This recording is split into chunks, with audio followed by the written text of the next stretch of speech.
Um, all right. We got Roscoe. Good to see you. He says ODL buys and sells XRP within seconds. So one coin clears thousands of trades a day.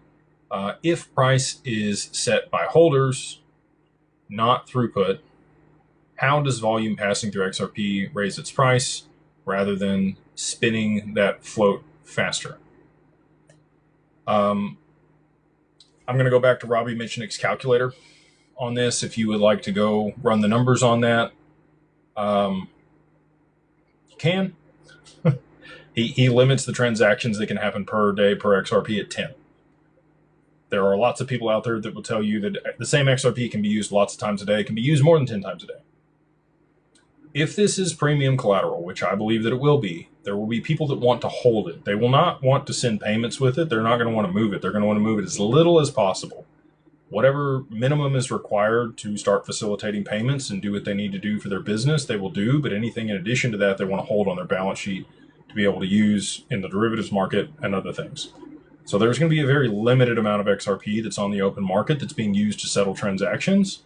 And if there is friction there because people want to hold on to the XRP, even if it's sent from Bank of America to the other counterparty, and also ODL doesn't currently use XRP, just so you're aware, because there's not enough liquidity in it.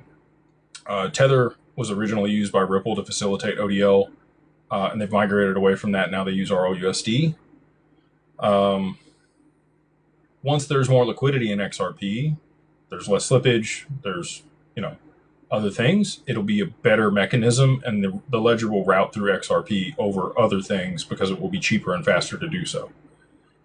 So that's how you maintain a high volume and throughput and high price, because Ripple's also just going to want to hold their XRP on their balance sheet. The constraints are going to change after the BIS deems it tier 1 collateral. I think it's going to be, less. I'm going to say that there's going to be less than 1 billion XRP on the open market that's used on a daily basis to be able to settle transactions at scale for Swift, maybe another billion for the back end of the stock market, maybe another billion for FX.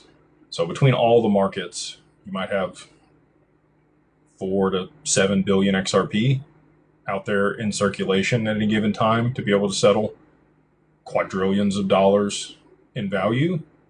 And the people that are receiving that XRP aren't going to want to give it up as freely. So I think that the amount that it's going to be passing between people is going to be far less than what is possible